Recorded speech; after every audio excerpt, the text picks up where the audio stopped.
જ્ઞાન મહત્વની વસ્તુ છે.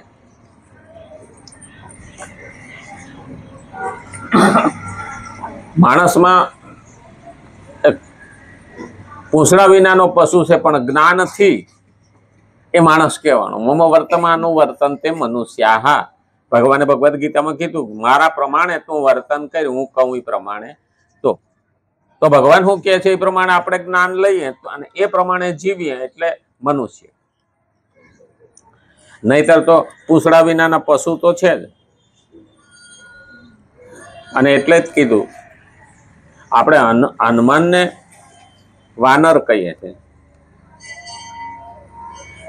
હકીકતમાં હિન્દીમાં બંદર કહેવાય, ગુજરાતીમાં વાંદરો કહેવાય. તો બેમાં એકેય આવતું નથી, વાનર. હવે એની સંધિ છૂટી પાડીએ ને તો એવું થાય, વા એટલે શંકા અને નર એટલે નર. નર હોવાની જેનામાં શંકા છે, આવો ચંચળ જાતિનો વ્યક્તિ, આને વાનર કીધું. આપણે ભાગવતમાં એક આવે છે વાત કે ભગવાને કાળિયાને નાખ્યો, કૃષ્ણએ કાળિયાને નાખ્યો. તો ગોવર્ધનની આજુબાજુ યમુનાના કાંઠાની પેલી બાજુ કાળી નાગ એવી એની શાખ છે, સરનેમ છે. અત્યારે પણ એ જાતિ વસે છે. તો એના સરદારને નહીં નાખ્યો હોય ને શું ખાતું? બધાને હેરાન કરતો હોય છે અને મારી નાખતો હોય. તો રૂપક છે, સંસ્કૃતમાં છે. આ વા નર હોવાની જેમાં શંકા છે, એટલે તો કીધું તું મમ પ્રિય ભરત સમભાઈ.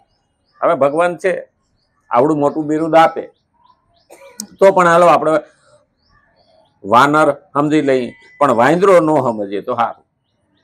બુદ્ધિમતામ વરિષ્ઠમ જીતેન્દ્રિયમ મારુતિ નંદન. બુદ્ધિમતામ વરિષ્ઠમ, કારણ કે એને જગત આખાને જણાવી દીધું કે મારામાં આ ક્ષમતા છે, પણ એને કીધું નહીં. ઘણી વખત માણામાં બુદ્ધિ વધારે હોય ને. અત્યારે માણસ કેવા છે, મહેનતથી કમાવા વાળા છે, કપટથી કમાવા વાળા છે, બુદ્ધિથી કમાવા વાળા છે. એટલે બુદ્ધિજીવી કહેવાય, બુદ્ધિશાળી કહેવાય, બુદ્ધિનિષ્ઠ કહેવાય અને બુદ્ધિ વિનાના કહેવાય. હવે આ બધું એ ખરખું આવેલું જાય કે એ બુદ્ધિથી કમાય. મહેનત એને કરવાની ના હોય, એને બુદ્ધિ આંકવાની. ઘણાને એવું લાગે માણસ ખાલી બુદ્ધિ આંકે તો થાય. હા, થાય. બાદશાહની ઘરવાળીએ કીધું તું મારા ભાઈને કે તમે બિરબલની જગ્યાએ બેહાડો ને, તમે એને બધાને માન આપો છો, મારો ભાઈ શું ખોટો? હવે હાડો તો ઠીક છે, નકારાય નહીં, પણ બેહાડવો તો જોઈએ. એવું બિરબલની જગ્યાએ બેહાડવો એ રાજાને પસંદ નહોતું, બાદશાહ. પણ છતાં એને કીધું કે સારું હાલે, તારી પરીક્ષા લઉં છું.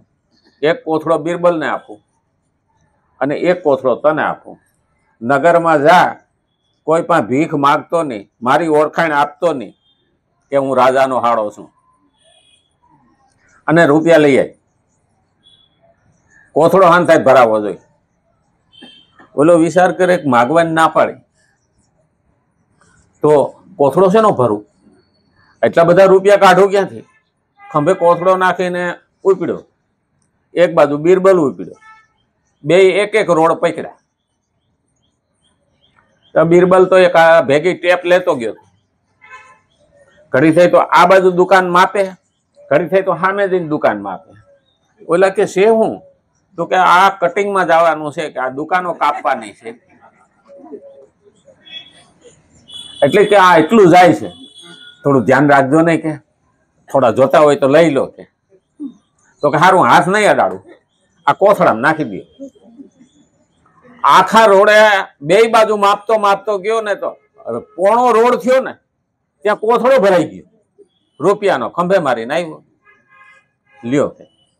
હવે ના કોઈ પાસે માગ્યા, ના કઈ કર્યું, બુદ્ધિ જ વાપરી. આની કોઈ કટિંગ થાય તો ઓલો કે થોડુંક ઓની કોઈ કટિંગ રાખજો, એના રૂપિયા આવ્યા. આની કોઈ કટિંગ થાય થોડુંક ઓની કોઈ કટિંગ રાખજો, એના રૂપિયા આવ્યા.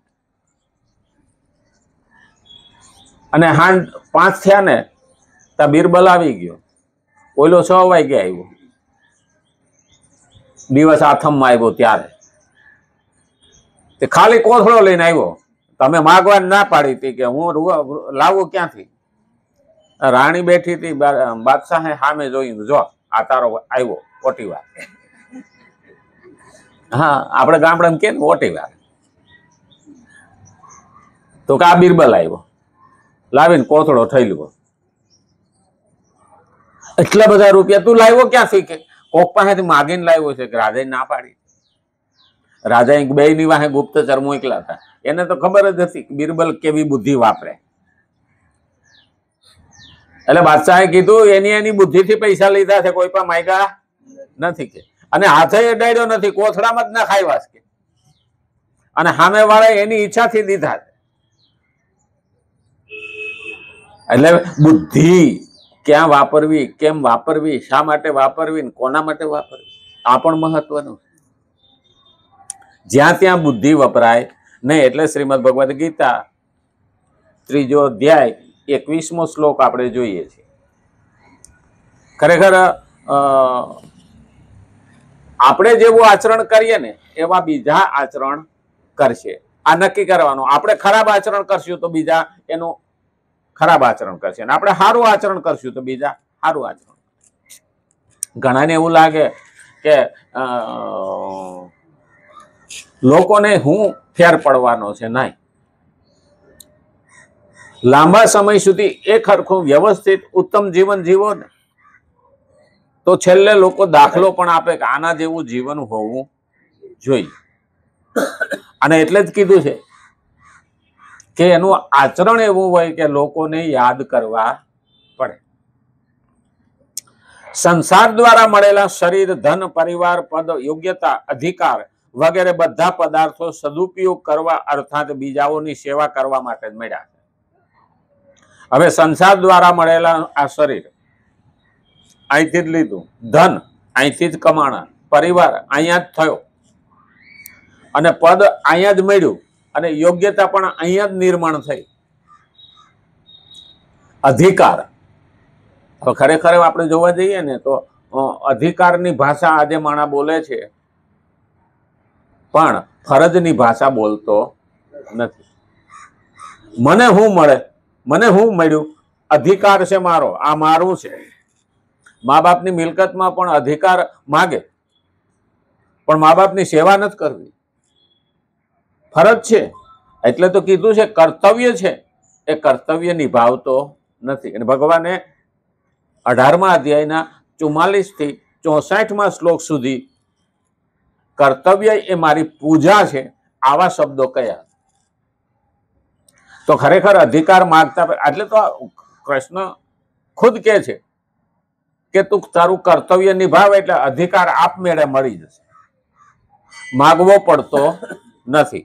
એટલે કીધું છે કે અધિકારની વાતો કરીએ આપણે, પણ બધા પદાર્થો સદુપયોગ કરવા, એનો ઉપયોગ સારો થવો જોઈએ, સદુપયોગ થવો જોઈએ. આજે ઘણી વસ્તુનો દુરુપયોગ થાય. પૈસા થયા તો કોકને પાડવા માટે વાપરે, પૈસા થયા અહંકાર આવે, પૈસા થયા તો વ્યસન આવે. એટલે તો કીધું છે કોના હાથમાં હું આવે ને એ નક્કી નહીં. અને આપણે ત્યાં કહેવત છે કે વાંદરાના હાથમાં અસ્ત્રો આપો તો શું થાય, જેને તેને વગાડી દે, અને મસાલા આપો તો હળગાવે. એટલે આપણને ભગવાન જે આપ્યું છે ને એ મારું નથી, ભગવાને વિચારીને આપ્યું છે. અને જો એમાં અભિમાન આવી જાય ને તો ભગવાન કે આ તને રોડ માથે લાવતા વાર લાગશે નહીં. એટલે એનો સદુપયોગ થવો જોઈએ. સદુપયોગ કરવા અર્થાત બીજાઓની સેવા કરવા માટે જ મળ્યા છે. આ બધી વસ્તુ બીજાની સેવા કરવા માટે મળી. ઉપભોગ કરવા અથવા પોતાનો અધિકાર જમાવવા માટે નહીં. આજે માણસ શું કે મળ્યું છે તો ભોગવી લો. હું ભોગવવું? માણસ ભોગવતો ભોગવતો ખલાસ થઈ જાય, પણ ભોગ ભોગવાઈ શકાતા નથી. ભોગ તો આપણને ભોગવી જાય. ભોગ તો ત્યાં ત્યાં છે, કંઈક કરોડો અબજો જતા રહ્યા, કંઈક જવાના અને કંઈક આવવાના, પણ ભોગ ત્યાંના ત્યાં રહેવાના. એટલે ભોગ આપણને ભોગવી જાય છે, આપણે ભોગને ભોગવતા નથી. અને એટલે જો પેલા બસની પાછળ પેલા સૂત્ર લખતા કે દારૂ દારૂડિયાને પી જાય છે, દારૂડિયો દારૂને પીતો નથી. ઘણી વખત માણસને પેલા એવું લાગે, ના એક ભાઈ તો કથા સાંભળીને બહાર નીકળ્યા, તે દાંત કાઢતો તો મેં પૂછ્યું, હું કેમ હસવું આવ્યું, કોઈ એવી વાત આવી? અરે કે કથા કરવા વાળાએ કીધું કે બીડી પીવા વાળાને ત્યાં ચોર નો આવે અને દારૂ પીવા વાળાને બુધાપુ નો આવે. યારું હું તો બેય નથી કરતો, કે હું તો બીડી નથી પીતો અને દારૂ નથી પીતો. એ કે હવે તો પીવું પડશે ને. મેં કીધું કેમ? તો કે બીડી પીએ તો ચોર નો આવે અને દારૂ પીએ તો બુઢાપો નો આવે. હું કહું તો તું સમજો નહીં. તો કે કેમ? હું કહું કથાકારે એવું કીધું છે, એમાં આપણે સમજવાનું છે કે દારૂ પીવા વાળો જુવાનીમાં જ મરી જાય, તને બુઢાપો આવે ક્યાંથી? ઈ કે એવું છે? હા. હું કહું બીડી પીવા વાળાને ખાંસી થાય એટલે રાતે બેઠો બેઠો ઠું ઠું ઠું ઠું કર્યા કરે, તો ઓલા ચોરે સમજે છે કે આ ડોહો તો હજી જાગે છે એટલે ચોર ના આવે. મને કે હારું આવું તો કે મહારાજે કેવું તો જોઈએ ને, કથામાં કેવું તો. હું કહું એવું બધું કીધા કરે તો એની કથા કઈ પૂરી થાય? આપણે કેવું સમજીએ છીએ એ મહત્વનું છે. કહેવા વાળો તો સત્ય જ કહેતો હોય, પણ હામા વાળો કેવું સમજે ને કેવું લે એની નક્કી નહીં. અને એટલે કીધું છે પોતાનો અધિકાર જમાવવા માટે નહીં, જે તેમને પોતાના અને પોતાને માટેના માનીને તેઓનો ઉપયોગ કરે છે તેને ભગવાન ચોર કહે છે. ભગવાન એને ચોર કહે છે. આગળ આવી ગયું તું આપણે. ભગવાન કે તું ચોર છો, મારા ભાગનું અને મારા માટેનું અને સમાજ માટેનું જે કર્તવ્ય છે, દરેક કર્મ એવું નથી કે ખાલી રાંધેલું જ ખાઈએ, ધન લઈએ, બીજી વસ્તુઓ ઉપયોગ કરીએ, આપણા માટે કરીએ ને તો ભગવાન કહે છે તું ચોર છે. આવડો મોટો શબ્દ કીધો ને તો લોકોને અસર થઈ નહીં. ઘણી વખત ડોક્ટર છે ને ચીરો મારવો હોય ને તો જ્યાં ચીરો મારવો હોય ને ત્યાં ઇન્જેક્શન મારે એટલે ખોટું થઈ જાય, અને ઓપરેશન કરવાનું હોય ને તો શીશી શુંઘાડે એટલે એ બેભાન થઈ જાય. એટલે પછી એને કાપી નાખે ને તો ખબર પડે નહીં. એમ આપણા મન છે ને એને એનેસ્થેસિયા લાગી ગયું. અમારી ડોક્ટરની ભાષામાં શું કહે? એનેસ્થેસિયા, કે એ ખોટું થઈ ગયું. હવે ખોટું થઈ ગયું ને એને હંમેશા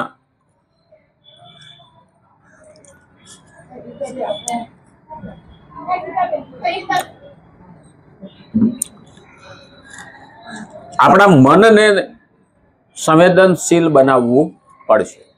આજે માણસે શું મન મારીને જીવે છે, એટલે સંવેદનશીલ મન રહ્યું નથી, એટલે એને કંઈ પણ અસર એના ઉપર કરતી નથી. તો શું કરવું? મારે સતત મન આળું બનાવવું પડશે, સુવાળું બનાવવું પડશે. અને મન જેનું સુવાળું હોય ને એ જ છે ઉકેલું લાકડું બેવડું વારીએ ને તો ભાંગી જાય, પણ લીલું લાકડું, લીલી ડાળી આમ આમ બેવડી વારીએ ને તો કમાઈને બની જાય. તો આપણે તો લીલા લાકડા જેવા થવા જોઈએ, લીલી ડાળી જેવું થવું જોઈએ કે જે વળે. અને એટલી જ કીધું છે ભગવાન એને ચોર કે છે. યો ભુક્તે સ્તેન એવ સ. ત્રીજા અધ્યાયના 12મા શ્લોકમાં આવ્યું હતું તું ચોર છો. એટલે કીધું થયું આ બધા પદાર્થો સમષ્ટિના જ છે, આ સમષ્ટિના છે. અહીંથી જેટલા પદાર્થો લીધા, આ દેહ અહીંથી લીધો ને અહીંયા મૂકી દેવાનો છે. અહીંથી લીધો, હા આપણે પંચભૂતિ કાયા છે, અહીંથી લીધા તો કયું કયું? આકાશ, વાયુ, અગ્નિ, પાણી, પૃથ્વી. આમાંથી જ આ દેહ ઉત્પન્ન થયો ને આમાં જ પાછો ભળી જવાનું. અને એ જ બાળકો ઉત્પન્ન થવાના એ જ 5 ભૂતથી.